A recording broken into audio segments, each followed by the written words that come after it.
Hello everyone, welcome to PRIMECAST Plus. First up, we're going to dive into the Iron Kingdoms and take a look at some of the artwork in the Nightmare Empire's IKRPG 5e book coming to Kickstarter soon. Like all good RPGs, we start out in the tavern. This is the cover to the Tales from the Blackwater Cantina. Just because you're in the Nightmare Empire doesn't mean that people don't enjoy a cold pint and a tall tale. The Scoundrel's Guide to the Shard Isles is showing us what both sides of the Meridius are likely to face. Either you're the undead pirate swinging into action against a swarthy crew of the living, or you're a sailor who's trying to clear the deck of the undead who want to steal your treasure and your soul.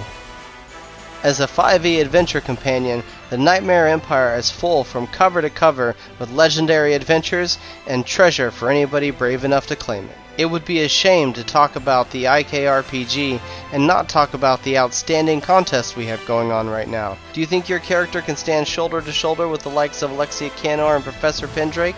The creator of the winning entry will have their character illustrated by Iron Kingdom's creator Matt Wilson. Plus, the RPG development manager Matt Getz will write the character into a future supplement to be forever immortalized in the Iron Kingdom setting. The winner will receive a signed print of their character as well. Next up, let's take a look at some upcoming releases for Warmachine. First in the chute, Cygnar Sharpshooters. And it looks like they're rocking handheld railguns. If a sniper wasn't already terrifying enough, try a sniper with a railgun.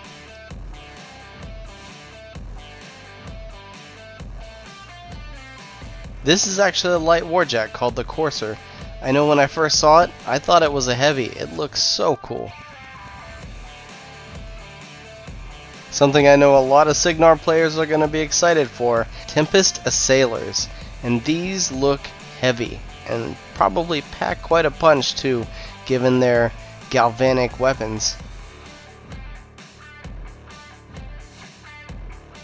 This Journeyman Warcaster is shockingly cool.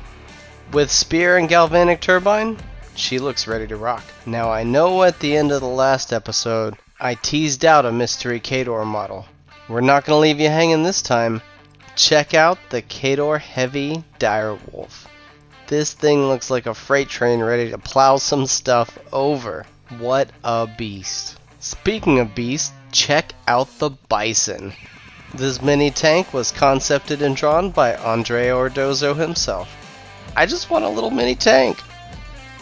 I have a painted Minoth model for you next. The Night Hunter was sculpted by Carlos Castano and painted by Clay Williams of Mastermind and Miniatures Models. I've got one more Warmachine piece of concept art for you. This is the Dwarven Rocket Man, a upcoming mini crate model. This next one's for all the kaiju enthusiasts. We're going to jump into Monsterpocalypse.